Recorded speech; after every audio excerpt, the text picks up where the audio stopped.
what I wanted to point out here is that is it the journey or the result. So in the East, we look at the journey. In the West, we look at the result. We look at the result. So I'm a business consultant who uses both systems in order to advance the success of the companies and corporations that we work for. I work with my wife as well. We do everything together. So interesting, it's based on the octagon, and so is the hadron. I can never pronounce this damn thing. Bob, help me out. Collider. See, that's an octagon as well. So there's and I have another image to show you. There's interesting that this is a similarity between the two. And that's because now we're talking about quantum science and the understanding of it. And now that quantum science has become so out in the open, people are starting to realize that Feng Shui and quantum science uses the same principles. Okay, money, success, and business. And they're the things I would like to talk about today. What Vegas uses it because of the money. People use it because of relationship. And the design of your house is a big improvement in wellness. Now I can go to a house, shift 3 trees out of the yard, put them somewhere else, and improve the health of the people in the house. And I've proved it because people pay me to do that, and I do that in various places. So what happens is we are finally starting to understand that Feng Shui is one of the minorities, and we already know that minorities are starting to be noticed because they've always been overlooked by majorities. But the minorities are equal to a majority in their understanding what they're capable of doing. Confusion is everywhere, so most people don't really understand what it actually does. And I've spoken to Rotary on Feng Shui before, by the way, just to let you know. And it is very confusing because of all the differences. Fortunately, there is a basic principle. And where do we start? We look at housing. So Feng Shui is based on the understanding of energy. And most of us don't realize that energy does not go upwards, it comes down. So therefore, when I live in a house that the yard falls away, I already know that my expenses or things that I try to create are not going to be as successful as what they could be. And I was in Melbourne recently in a restaurant, and I said to the owner of the owner of the restaurant was introduced to me, and I said, "Oh, you're not doing too well." She says, "We are packed every week, 100% every day." And I thought, okay. I had my meal. I went up and I said, "I apologise." What I really meant to say was, "You can't keep up with your expenses." She said, "Tell me what to do."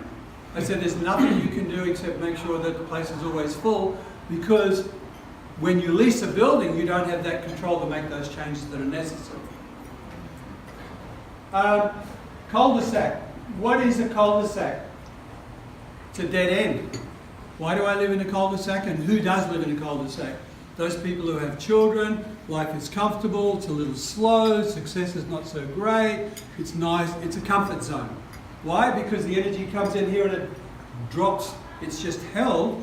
Once it spins around in here, what happens when you have something that sits there for too long? It goes stale.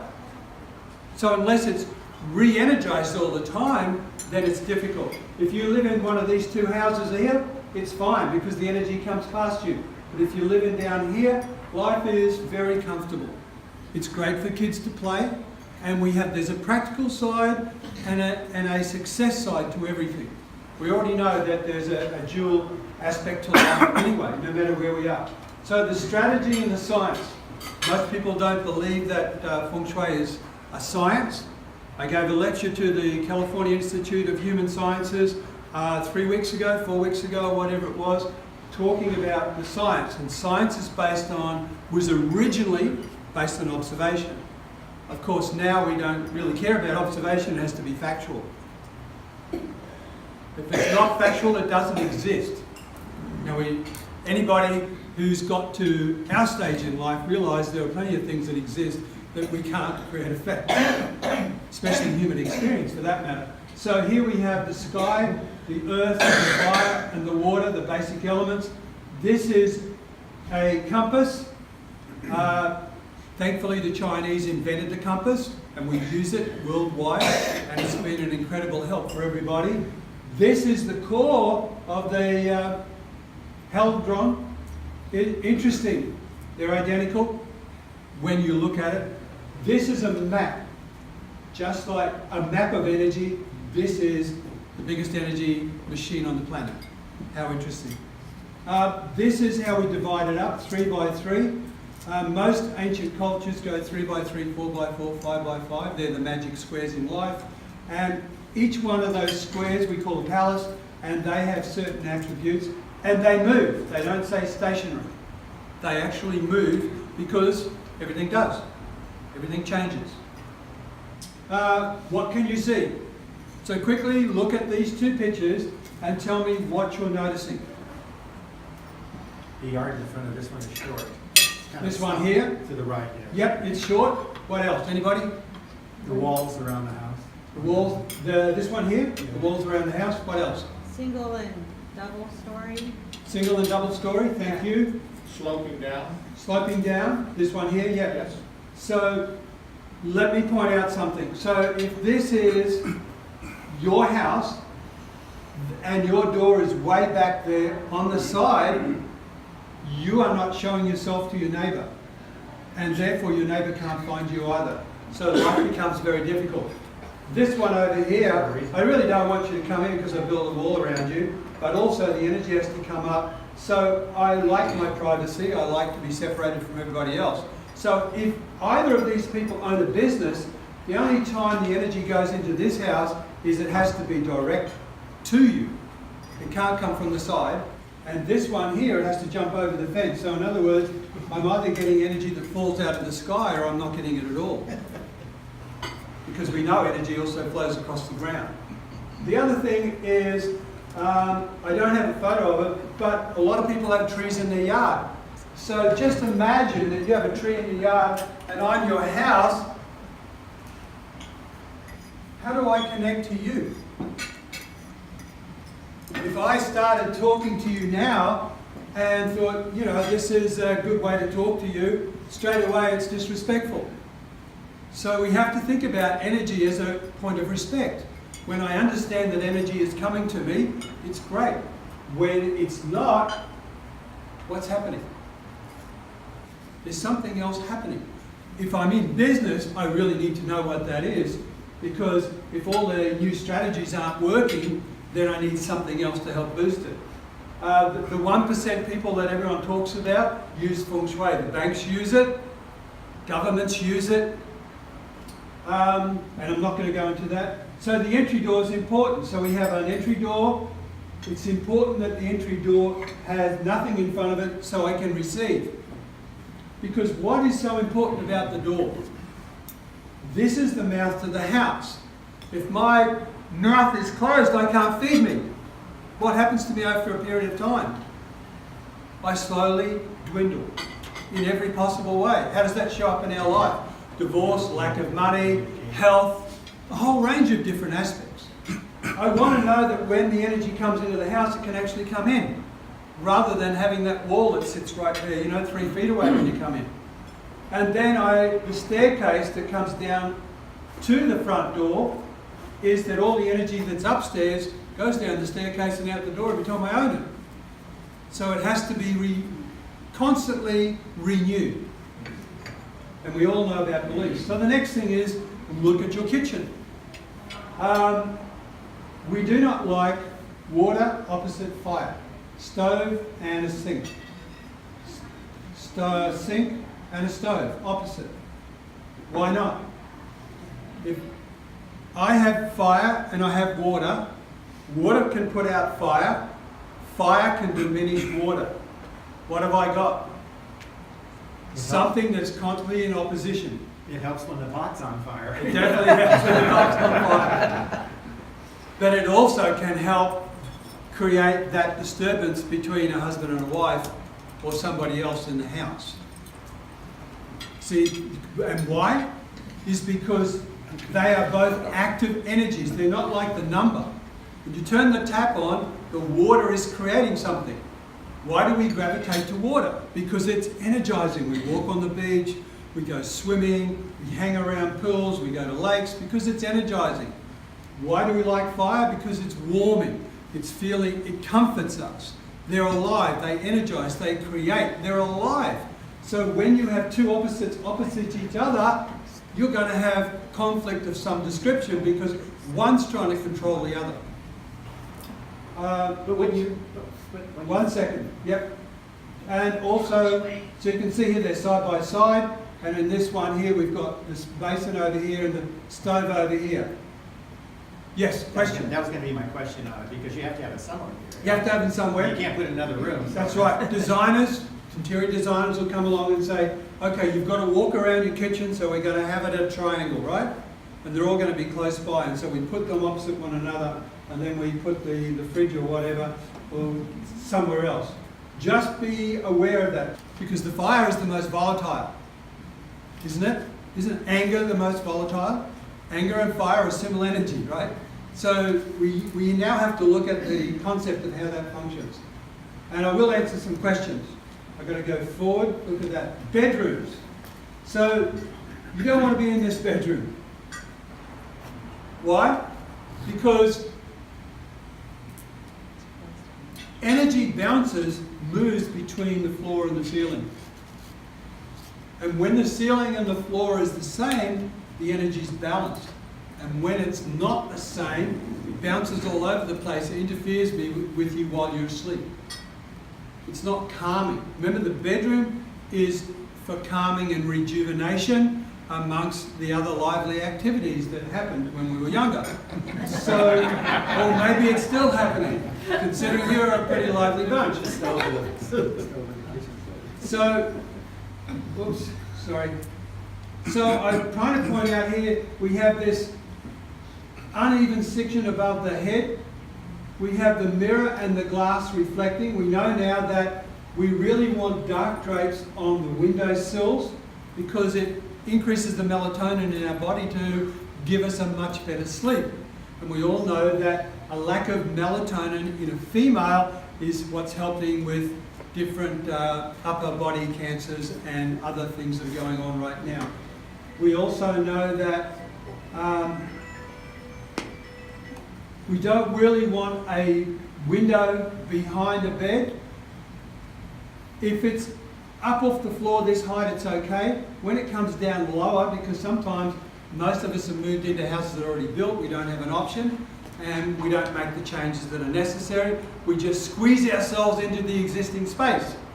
That's what usually happens. And here we have a little Buddha. Anyone who's into Buddhism, never put a Buddha on a glass pane because it doesn't have a backing. So we do want beds to have a backing. In other words, it's always good to have a bed sitting up against the wall, not on a diagonal corner, because we have a vacant dead space behind you. And that will interfere. We also do not want this difference here in the ceiling. I go to my clients and the bedroom has this ceiling in here, and guess what they do? They fill in this hole. And it's going to cost them money. Most of us won't even think about that. But if I buy a house or build a house and I'm going to stay there for 15 years, I don't want to be sick 5 years later. So filling that in is worth it. See, the problem with these sort of energies, they're so subtle, you don't get to know them until you're 5, 10, 15 years down the track. And then it's too late, because it's already in ground. Eventually I'll get this right, Michael. Also, Feng Shui is really about the accessories, the different colours that you can use, and there are placements for that, different plants, the number of plants, the height of plants, the colours of the drapes, how you position things. Should the table be round, square, oblong, rectangle? Makes a difference. Because now we're starting to understand that there's nothing in the planet that's not energy. And every piece of material object has an energetic quality that's either going to do one of three producers. It's either going to give something to you, it's going to be equal to you, or it's going to take away from you. We don't want something that takes away from us. The not so great things to do. If I cover my house in plants, I can never get rid of the children. If I don't put the lid down, we already know that flushing with the lid up spreads germs. But what is a toilet? What is a toilet? Water. It's water, but it's active. If I have my toilet in a space that's a negative location and I activate it, I activate a negative location. I put the lid down to stop that negative energy from entering the house, not just the germs. Remember, energy is either a positive or a negative. So what we're looking for is adding a little bit of positive into the piggy bank each time to improve what's happening. Not saying that anyone lives in a house like this, but Feng Shui somehow or other in the Western world moved into clutter. And there's no doubt that clutter does create something, mainly because it's a stagnation. It's a stagnant energy. And we know what happens with stagnant energy. Oh, and I put the fireplace in here. Fire is active, and even if it's a gas stove or whatever, if it has a flue, that means it's still connected from the outside to the inside. So if you have a fireplace, shut the flue down. Close the flue off, because the air's still going in and out of it. Also, we really don't like them on the front face of the house, because that's my face. And the face of me is whether you're believing what I'm saying, whether I can sell you something or not. So it's about creating partnerships, it's about creating money, it's about creating success. And they're all extremely important. How long do I have? A couple of minutes? 5 more minutes. Thank you. So Language of Space is the name of the company, which really is called which is really the silent language of energy. We're in 7 countries, just to let you know that it's not a fad.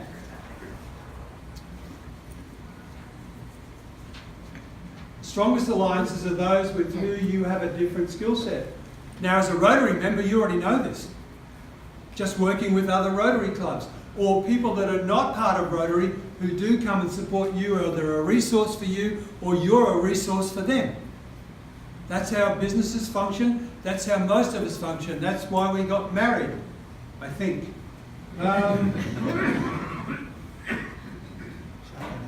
If we move into the business, this is one of my clients, so one of our clients, I should say. So we're into planning. When a company, a business or whatever comes to us, or a family home wants to remodel or build or whatever you, of course we talk to the architect. Most architects go, you don't get away from me, you don't know what you're talking about, there's a load of rubbish. And then the owner says, hang on a minute, they work for me, let them advise you on how to do that. So now we work with the architects, they do the schematic plans, we come along and say, okay, the door needs to move 5 foot this way, take that wall out, the toilet's in the wrong position, the fireplace or whatever. We don't change the design, what we're trying to do is add to the positive energy of that, so whoever moves in there now is uplifted. We all walked into a house that's always closed, the first thing we ever want to do is get outside and have a decent breath of air, because the air is stagnant inside. The desk is important for children and for anybody in the business. So recently we go into a company and what do? We position, we profile every person in the company, 34 people. We position the computer on their desk so that they face the best direction for them to be productive. What do we know? It's hard to calculate the increase in productivity, but luckily that company was capable of measuring the mistake rate. And in 3 months, the mistake rate went down 50%. And that's from the owner's mouth.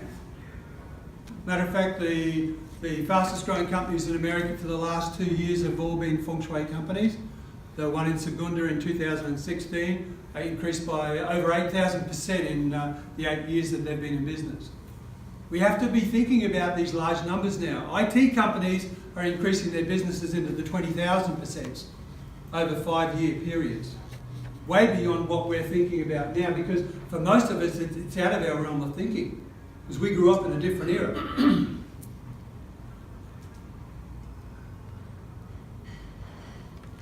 This is kitchen of a corporation that we just did. It was a 1.3 million remodel in Orange County. We were nominated for the Spire Real Estate Commercial Awards. This here, we went to the event. We got to meet a lot of architects. I was talking to an architect and she said to me, "What do you do?" I said, "I do Feng Shui." She was still laughing for 5 minutes. I was thinking, why do you think I'm standing here? Because only the people that are nominated go to the event. See, it is outside of our thinking, our realm, our education to understand what this is.